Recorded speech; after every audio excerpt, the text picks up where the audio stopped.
അതാണ് സ്നേഹത്തിൽ നിന്നുദിക്കുന്നു ലോകം. ഈ ലോകം ഉദിച്ചുയർന്നു വരുന്നത് സ്നേഹത്തിൽ നിന്നാണ്. സ്നേഹത്താൽ വൃദ്ധി നേടുന്നു. ലോകത്ത് പുരോഗതി ഉണ്ടാകുന്നത്, ജീവിതത്തിൽ നന്മകൾ കൈവരുന്നത് സ്നേഹത്തിന്റെ ശക്തി കൊണ്ടാണ്. സ്നേഹം താൻ ശക്തി ജഗത്തിൽ സ്വയം, സ്നേഹം താൻ ആനന്ദമാർക്കും. ലോകത്ത് ജീവിതത്തിൽ ശക്തിയും കരുത്തും ഉണ്ടാകുന്നത് സ്നേഹത്തിന്റെ പിന്തുണ കൊണ്ടാണ്. ജീവിതത്തിന് സൗന്ദര്യം ഉണ്ടാകുന്നത് സ്നേഹത്തിന്റെ സപ്പോർട്ട് കൊണ്ടാണ്. സ്നേഹം നരകത്തിൻ ദ്വീപിൽ സ്വർഗഗേഹം പണിയും പടുത്തമാണെന്ന് കുമാരനാശാൻ. സ്നേഹമാണ് അഖിലസാരമൂഴിയിൽ സ്നേഹസാരമിഹമേക സത്യമാം. സ്നേഹമാകുന്ന സത്യമാണ് ലോകത്ത് വിശ്വസിക്കാൻ കഴിയുന്ന, ജീവിതത്തിന് വളക്കൂറായി വർത്തിക്കുന്ന ഒരേ ഒരു സത്യമെന്ന്, ഒരേ ഒരു യാഥാർത്ഥ്യമെന്ന് മലയാളത്തിന്റെ മഹാകവിയായ കുമാരനാശാൻ. സ്നേഹത്തിന്റെ ശക്തി നമ്മുടെ കുടുംബങ്ങൾക്ക് കിട്ടാതെ പോകുന്നു എന്നുള്ളത് വർത്തമാന കാലത്തിന്റെ ദുരന്തമാണ്.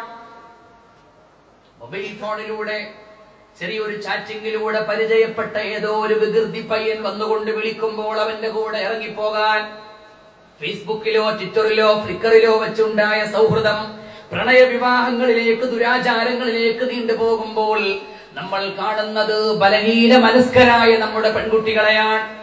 എന്തുകൊണ്ട് നമ്മുടെ കുട്ടികൾ ഇത്രത്തോളം ബലഹീനരായി പോകുന്നു?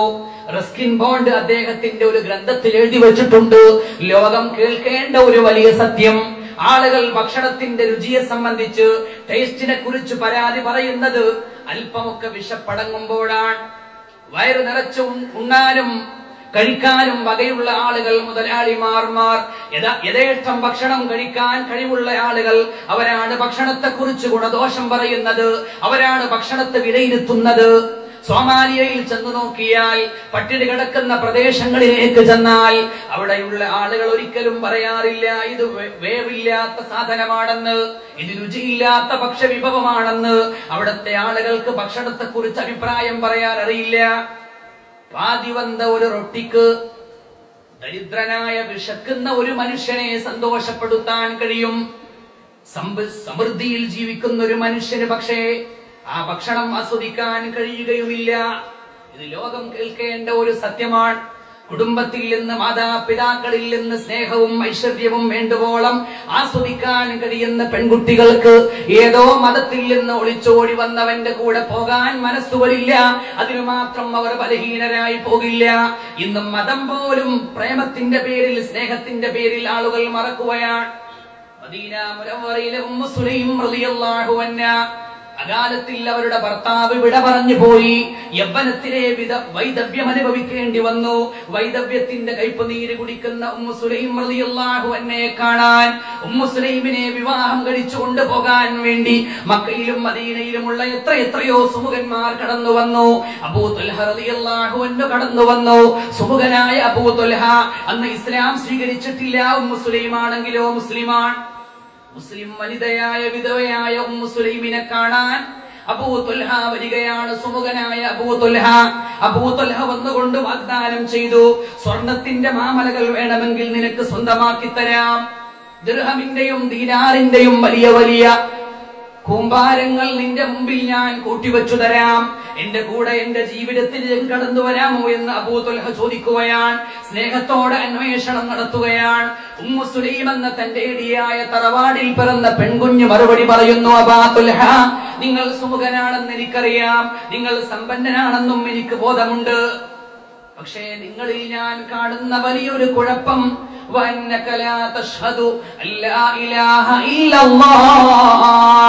നിങ്ങൾ ലാ ഇലാഹ ഇല്ലല്ലാഹയെ ഉൾക്കൊള്ളാത്ത മനുഷ്യനാണ്. നിങ്ങൾ തൗഹീദിനെ അറിയാത്ത ഒരു ഹതഭാഗ്യനാണ്. അള്ളാഹുവിന്റെ മതത്തിൽ കൂടാനും അള്ളാഹുവിനെ ആരാധിക്കാനും അവന് ഇബാദത്ത് ചെയ്യാനും കഴിയാത്ത താങ്കളുടെ കൂടെ വരാൻ, മുസ്ലിം അല്ലാത്ത താങ്കളുടെ കൂടെ ഇറങ്ങി വരാൻ ഒരു മുസ്ലിം പെണ്ണായ എനിക്ക് സാധ്യമല്ല എന്ന് മഹദിയായ ഉമ്മു സുലൈം റളിയല്ലാഹു അൻഹാ. അബൂ ത്വൽഹ റളിയല്ലാഹു അൻഹു പിന്നീട് മുസ്ലിമായത് ഈ വനിതയെ വിവാഹം കഴിക്കാൻ വേണ്ടിയായിരുന്നുവെന്ന് ചരിത്രകാരന്മാർ രേഖപ്പെടുത്തിയിട്ടുണ്ട്. ഇതൊരു കാലഘട്ടത്തിന്റെ ചരിത്രമാണ്. സ്നേഹവും സൗഹാർദ്ദവും അനുഭവിച്ചു വളരുന്ന വീട്ടിലെ പെൺകുട്ടികൾ എപ്പോഴും ശക്തമായ ഹൃദയത്തിന്റെ ഉടമകളായിരിക്കുമെന്നാണ്. അള്ളാഹുവിന്റെ ഭൂമിയിൽ അവൻ കാണാൻ ആഗ്രഹിക്കുന്ന ഏറ്റവും മനോഹരമായ കാഴ്ച ഏതാണ്? എന്നെ കേൾക്കുന്ന പ്രിയപ്പെട്ട രക്ഷിതാക്കൾ, കാരണവന്മാർ, വളരെ ഗൗരവത്തോടുകൂടെ കേൾക്കേണ്ട കാര്യമാണ്. നിസാരമെന്ന് തോന്നിയേക്കാം, പലപ്പോഴും നമ്മൾ വിട്ടുകളയുന്ന കാര്യമാണ്. അഹബ്ബു ശൈഇൻ ഇലല്ലാഹ്, അല്ലാഹുവിന് ഈ ഭൂമിയിൽ ഏറ്റവും കൂടുതൽ കാണാൻ ഇഷ്ടപ്പെട്ട കാഴ്ച ഏതാണെന്നറിയുമോ? ഒരു മനുഷ്യൻ അവന്റെ ഭാര്യ സന്താനങ്ങളോടൊത്ത് ഒരു തീന്മേശയുടെ സുപ്രയുടെ ചുറ്റുമിരിക്കുന്നതാണ്. സ്നേഹവും ഭക്ഷണവും പങ്കുവെക്കുന്ന കാഴ്ചയാണ്. ഈ കുടുംബം, സന്തതികൾക്കൊത്തി രക്ഷിതാക്കൾ, മാതാപിതാക്കൾ അവിടെ സംഗമിക്കുമ്പോൾ അല്ലാഹു അവന്റെ കരുണാ കടാക്ഷം കൊണ്ട് അവരെ അനുഗ്രഹിക്കുകയാണ്. ആ തീന്മേശയുടെ മുമ്പിൽ നിന്ന് എഴുന്നേറ്റ് പോകുന്നതിന്റെ മുമ്പ് തന്നെ അവരുടെ സർവമാന ദോഷങ്ങളും രാജാതിരാജനായ അല്ലാഹു പുറത്തു കൊടുക്കുമെന്ന് ഹബീബായ മുത്ത് മുഹമ്മദ് മുസ്തഫ സ്വല്ലല്ലാഹു അലൈഹി വസല്ലം.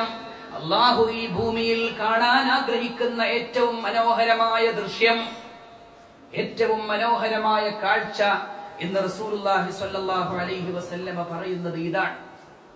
എത്ര അർത്ഥവത്തായ വാക്കുകൾ! इश्क के मिज़राब से नग़्मे तारे हयात. ജീവിതമാകുന്ന തന്ത്രിയിൽ രാഗങ്ങൾ വിരിയുന്നത്, ശ്രുതി ഉണ്ടാകുന്നത്, ലയങ്ങൾ വരുന്നത്, സംഗീതം തീർക്കപ്പെടുന്നത് സ്നേഹത്തിന്റെ ശക്തി കൊണ്ടാണ്. ഇഷ്ക് ഹേ നാരേ ഹയാത്ത്, ജീവിതത്തിന്റെ അഗ്നിയായി വർത്തിക്കുന്നതും ഈ സ്നേഹമാണ്. ഇഷ്ക് ഹേ നൂറേ ഹയാത്ത്, ജീവിതത്തിലെ എല്ലാ ഇരുട്ടുകളെയും അകറ്റാനും തമസ്സിനെ വകഞ്ഞു ഒഴിവാക്കാനും അതിനു പകരം വെളിച്ചം വിതറാനും കഴിയുന്നത് സ്നേഹത്തിനാണ്. ഹസ്രത്ത് മുആവിയ റളിയല്ലാഹു അൻഹു ഖലീഫയായി സ്ഥാനമേറ്റെടുത്ത ആദ്യത്തെ ദിവസങ്ങൾ അദ്ദേഹത്തെ ആരാധനയോടുകൂടെ കാണുന്ന ഒരാൾ മുആവിയ റളിയല്ലാഹു അൻഹുവിനെ നേരിൽ കാണാൻ, ആശീർവാദങ്ങൾ അർപ്പിക്കുവാൻ, ആശംസകൾ നേരാൻ വേണ്ടി കടന്നു വരുന്നു. അദ്ദേഹം പ്രതീക്ഷിക്കുന്നത് ചെങ്കോലണിഞ്ഞുകൊണ്ട് സിംഹാസനത്തിൽ ഉപവിഷ്ടനായ ദാടിയും ഓടിയുമുള്ള മുആവിയ റളിയല്ലാഹു അൻഹുവിനെയാണ്. ഗാംഭീര്യം സ്ഫുരിക്കുന്ന മുഖഭാവമുള്ള മുആവിയ റളിയല്ലാഹു അൻഹുവിനെയാണ്. കൊട്ടാരത്തിന്റെ വാതിൽക്കൽ അദ്ദേഹം എത്തിയത് സായാഹ്ന നേരത്താണ്, വൈകുന്നേര സമയത്താണ്. വൈകുന്നേര സമയം കൊട്ടാരത്തിന്റെ മുറ്റത്തേക്ക് പ്രവേശിക്കുമ്പോൾ ഒട്ടകത്തെ പോലെ വളഞ്ഞു നിൽക്കുന്നു മുആവിയ റളിയല്ലാഹു അൻഹു. അദ്ദേഹത്തിന്റെ കഴുത്തിൽ ഒരു കയറ് തൂങ്ങിക്കിടപ്പുണ്ട്. ആ കയറ് പിടിച്ചുകൊണ്ട് ഏതോ ഒരു കുഞ്ഞ് മുന്നോട്ട് നടന്നുകൊണ്ടിരിക്കുകയാണ്. മുആവിയ റളിയല്ലാഹു അൻഹു മുട്ടുകുത്തി നിൽക്കുന്നു, മുതുക് വളച്ചുകൊണ്ട് ഒട്ടകത്തെ പോലെ നിൽക്കുന്നു. അദ്ദേഹത്തിന്റെ കഴുത്തിൽ ഒരു നുറുമ്പിയ കയർ, ആ കയറ് വലിച്ചുകൊണ്ട് പേരക്കിടാങ്ങളിൽ ഒരാൾ വലിച്ചുകൊണ്ട് പോവുകയാണ്. കൊട്ടാരത്തിന്റെ വരാന്തയിലൂടെ ഒട്ടകത്തെ പോലെ മന്ദം മന്ദം ചലിക്കുന്ന മുആവിയ റളിയല്ലാഹു അൻഹു രാജാവാണി നടക്കുന്നത് കണ്ടപ്പോൾ ഈ മനുഷ്യന്റെ ആരാധനാ മനോഭാവത്തോടുകൂടെ കടന്നു വന്ന ആളുടെ എല്ലാ മൂഡും ഓഫായി പോയി. അദ്ദേഹത്തിന്റെ എല്ലാ ആവേശവും തകർന്നു. അല്പം നീരസത്തോടുകൂടെ ചോദിച്ചു, മുആവിയ മാ ബിക്, നിങ്ങൾക്ക് എന്തു പറ്റിപ്പോയി? എന്തുകൊണ്ടാണ് നിങ്ങളെ ഞാൻ ഇങ്ങനെ കാണുന്നത്? ഇത്ര നിസാരമായ അവസ്ഥയിൽ ഒരു രാജാവിന് നടക്കാമോ ഖലീഫ എന്ന് ചോദിക്കുമ്പോൾ മുആവിയ റളിയല്ലാഹു അൻഹു പറയുന്നു, യാ ലുകഅബ് ലുകഅ, എടോ മനുഷ്യ, നീ അറിയുന്നുണ്ടോ? ഫഇന്നി സമിഅ്തു റസൂലല്ലാഹി സ്വല്ലല്ലാഹു അലൈഹി വസല്ലമ യഖൂൽ മൻ കാന ലഹു സബിയ്യുൻ ഫല്യതസാബാ ലഹു. നിങ്ങൾക്കൊരു കുഞ്ഞുണ്ടായാൽ നിങ്ങൾ ആ കുഞ്ഞിന്റെ മുമ്പിൽ മറ്റൊരു കുഞ്ഞാകണം എന്ന് റസൂലുള്ളാഹി സ്വല്ലല്ലാഹു അലൈഹി വസല്ലം. മൻ കാന ലഹു സബിയ്യുൻ, ഒരാൾക്കൊരു കുഞ്ഞുണ്ടായാൽ, സന്തതി പിറന്നു പോയാൽ, ഫല്യതസാബാ ലഹു, ആ കുഞ്ഞിന്റെ മുമ്പിൽ ഇവരും ഒരു കുഞ്ഞായി നിൽക്കണം. ഇവന്റെ സമീപനങ്ങൾ ഒരു കുഞ്ഞിന്റേതുപോലെ നിസ്സാരമാകണം എന്ന് റസൂലുള്ളാഹി സ്വല്ലല്ലാഹു അലൈഹി വസല്ലമ തങ്ങൾ പറഞ്ഞു വച്ചിരിക്കുന്നു. ഇന്ന് നമ്മുടെ വീടുകളിൽ കാണാതെ പോകുന്നത് ഈ സ്നേഹമാണ്. മക്കൾക്ക് ഭക്ഷണം നമ്മൾ മതിയാകുവോളം അതിനപ്പുറവും നൽകാറുണ്ട്. അവർക്ക് ആവശ്യമുള്ളതിലും അപ്പുറം വസ്ത്രങ്ങൾ നമ്മൾ നൽകാറുണ്ട്. പക്ഷെ സ്നേഹം നമ്മുടെ മക്കൾക്ക് കിട്ടാക്കനിയാണ്. മഖാം ബൻകർ ജഹന്നം രഹ് ഗയാ ആപസ് കി നിഫറത് സേ, പരസ്പര പരസ്പരമുള്ള വിദ്വേഷം കൊണ്ട് വെറുപ്പ് കൊണ്ട് നമ്മുടെ വീടുകൾ നമ്മൾ കെട്ടിപ്പൊക്കിയുണ്ടാക്കിയ രമ്യഹർമ്മങ്ങളെല്ലാം നരകങ്ങളായി തീർന്നിരിക്കുന്നു. ഇനി നമുക്ക് ചെയ്യാനുള്ളത് ഈ കാറ്റിന്റെ ദിശയൊന്ന് മാറ്റി ഒഴുക്കുകയാണ്, ഈ കാറ്റിന്റെ ഗതി ഒന്ന് മാറ്റി തീർക്കുകയാണ്.